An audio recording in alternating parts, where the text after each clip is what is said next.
Hey everyone, I didn't post a video yesterday because I was very disappointed with that loss. I needed some time to process everything we saw before coming here and talking to you, but now it's time to look ahead because that game left us with some important questions. There were concerns, surprises, and several situations that could have a real impact on the Steelers moving forward. And that's exactly what we're going to analyze today because even though it's only preseason, some of the things we saw should not simply be ignored. So let's get straight to the point and talk about everything that happened. The Pittsburgh Steelers are leaving their preseason loss to the New York Jets with more questions than answers. And one of the biggest conversations coming out of that game is centered on the future of the quarterback room. After 2 preseason games, the debate is becoming much more interesting, especially when we look at Will Howard and Drew Allar. And based on what we saw against the Jets, there is one question that Steelers fans cannot ignore anymore. If Aaron Rodgers were unable to play during the regular season, who is truly ready to step in? At this point, the answer appears to be Mason Rudolph. Will Howard may have potential, and the Steelers may still believe he is worth developing, but based on the preseason sample we have seen so far, there are legitimate concerns about whether he is ready to be the team's QB2 right now. This is not simply about his statistics, and it is not even primarily about the 2 interceptions against the Jets. The bigger concern is what Howard is showing inside the pocket. When pressure begins to appear, Howard has shown a tendency to drift backward and escape the pocket rather than staying composed and working through the situation. That can become a major problem at the NFL level. Howard has shown flashes, including some quality throws over the middle of the field, and there are certainly positive traits in his game, but flashes and consistency are 2 completely different things. The Steelers need to know that their backup quarterback can enter an NFL game and operate the offense if needed, and based on the first 2 preseason games, Howard does not appear to be at that point yet. That does not necessarily mean the Steelers are ready to give up on him. In fact, the possibility remains that Pittsburgh could keep Howard on the roster as a 4th quarterback and continue developing him during the season. But if the question is who gives this team the best chance to play immediately behind Aaron Rodgers, Mason Rudolph appears to be the clear answer right now. However, Howard's 2 interceptions against the Jets also created another major debate, and the situation may not be as simple as the final stat line suggests.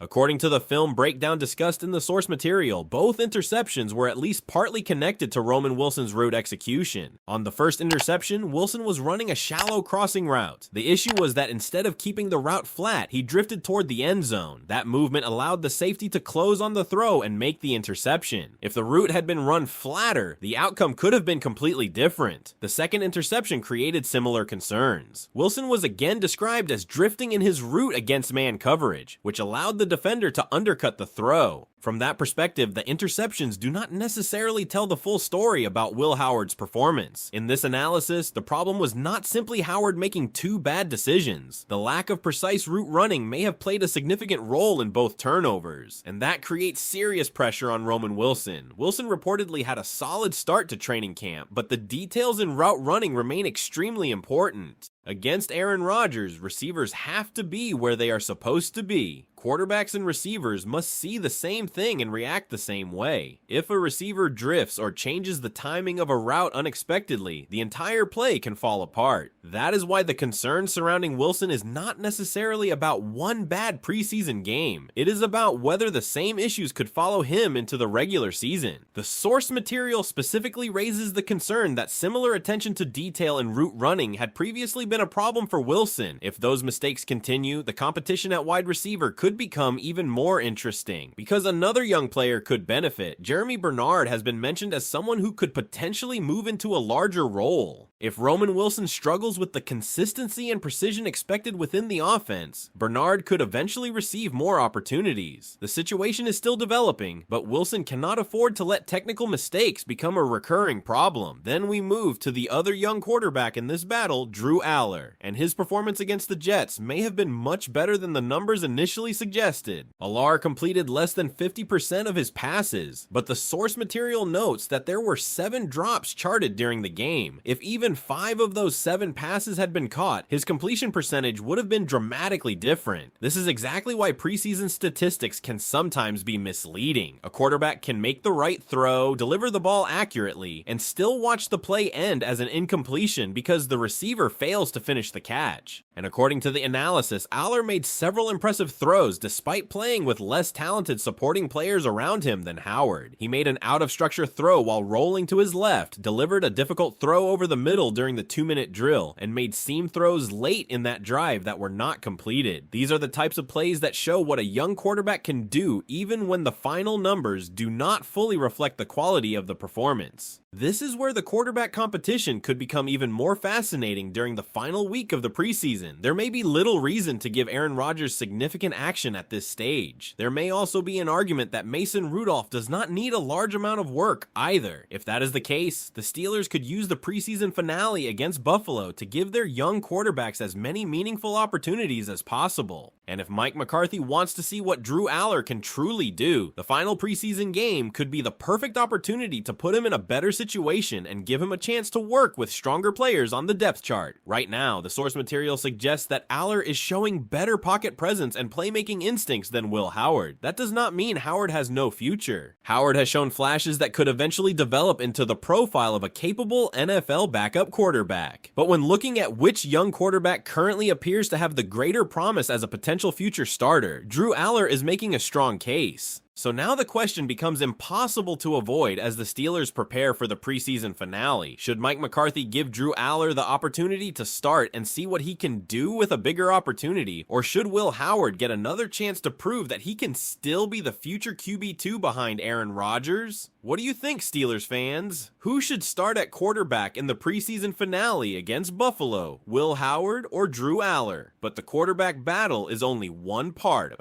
the conversation coming out of the loss to the New York Jets. As the Steelers approach the final preseason week, there is another concern that deserves much more attention: the offensive line. And this is where the warning signs are becoming increasingly difficult to ignore. According to the analysis in the source material, the problems have appeared regardless of which group is on the field. The first team has struggled at times. The second team has struggled. The third team has struggled. Whether it is protecting the quarterback or creating space in the running game, the offensive line has not consistently shown the level of physical control the Steelers need. That does not mean the situation is a disaster. It is still the preseason, and there is still time for the coaching staff to make adjustments. But the concern is reasonable, especially because the Steelers want to establish a strong offensive identity this season. The biggest issue may be the run blocking. Pittsburgh needs to create more movement at the line of scrimmage. The offense cannot consistently function at its highest level if running backs are constantly meeting defenders immediately after receiving the football. Jaylen Warren and Rico Dowdle both showed some encouraging moments when they received opportunities against the Jets. But the source analysis makes one thing clear: the running game needs more help from the players blocking in front of them. The Steelers have to find more push. Right now, there is no reason for complete panic, but if these same problems continue into the regular season, the offensive line could become the factor that limits the entire offense. Even the most talented skill position players need an offensive line capable of creating opportunities. A quarterback needs time to operate. A running back needs lanes. And if the line cannot establish the point of attack, Pittsburgh could find itself struggling to execute the type of offense it wants. This makes the preseason finale extremely important. The final game will provide another opportunity to see whether the offensive line is making progress. It does not need to become perfect overnight, but the Steelers need to see signs of improvement. They need cleaner pass protection and more physicality in the running game. The concern becomes much more serious if the final preseason game shows the exact same problems. And while Pittsburgh tries to solve those issues up front, another fascinating roster decision is developing at running back. The big question is simple: how many running backs will the Steelers keep on the final roster? Based on the source analysis, the answer could range from 3 to 5, although 3 or 4 appears to be the most realistic outcome. Jaylen Warren and Rico Dowdle are viewed as secure members of the roster. Travis Homer is also considered to have a very strong chance of making the team. That means the real battle could come down to the remaining spots.